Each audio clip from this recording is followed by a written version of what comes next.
Hello, and welcome to the Movie Universe. I'm your host, Movie Fan. Today I'm going to be doing something very different. I'm going to be talking about all the Master Splinters throughout television history.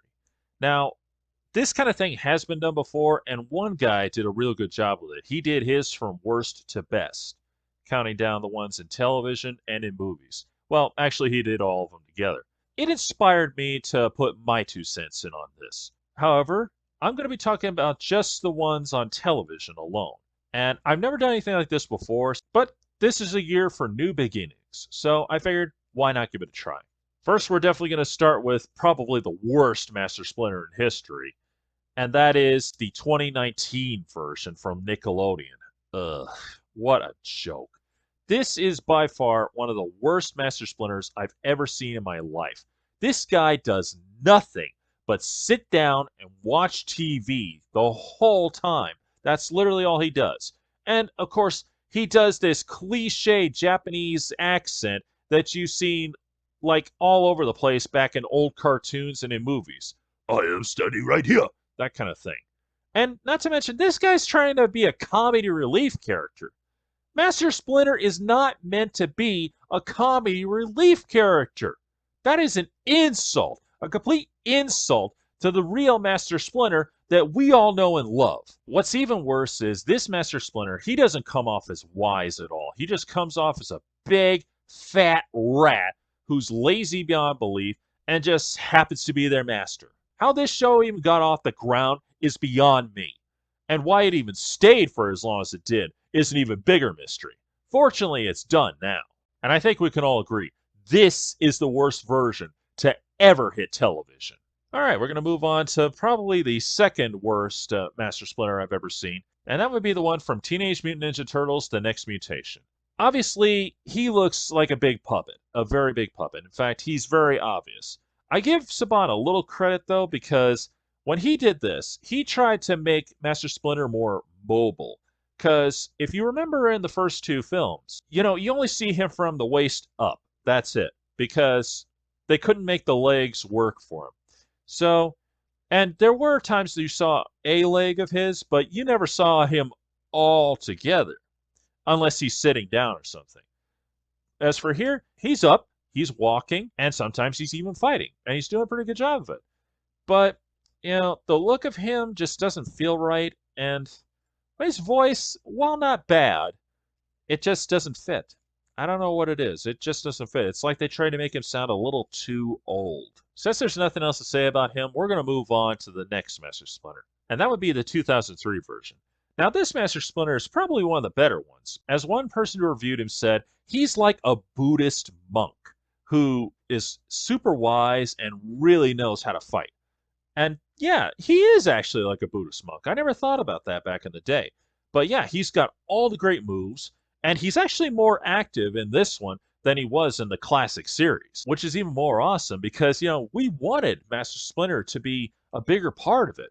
Because, it's traditionally he's always been an old rat. And because he's old, he doesn't get into the fighting much, unless it's necessary or unless he gets captured.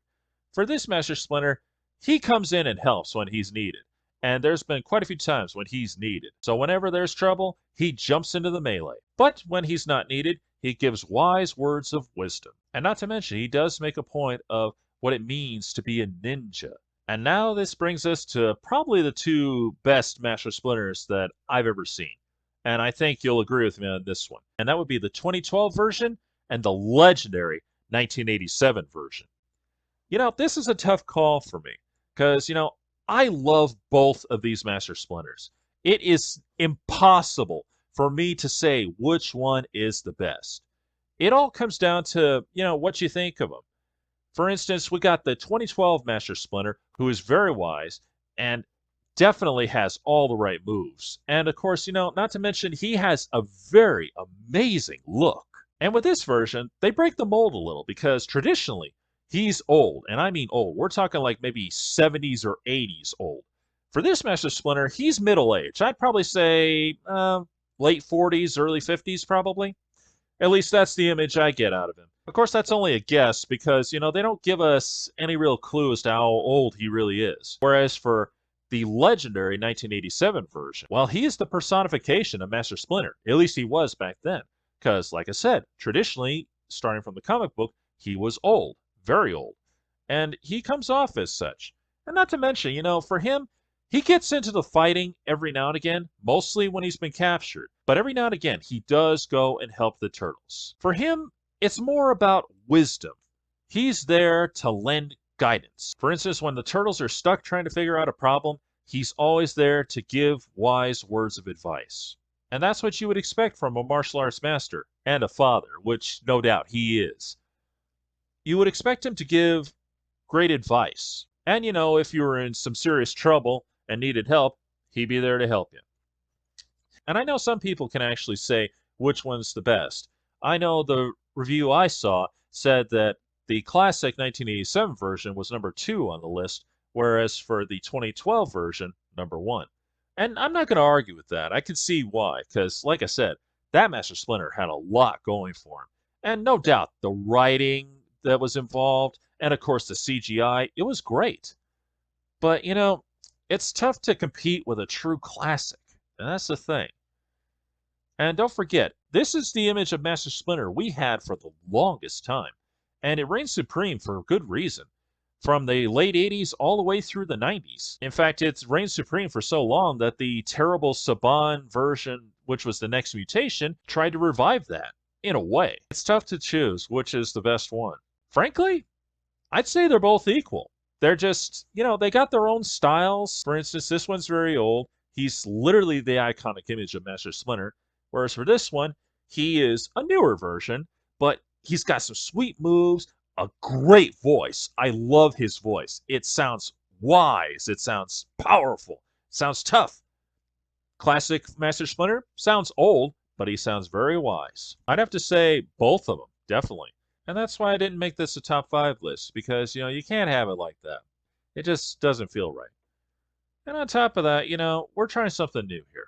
Now, if you think I'm just going to talk about strictly the TV versions of Master Splinter, think again. Because, let's get real, it would be wrong to just focus on the television versions of him. So, tune in Friday, because I'll be talking about the movie versions of Master Splinter. This is Movie Fan, signing off.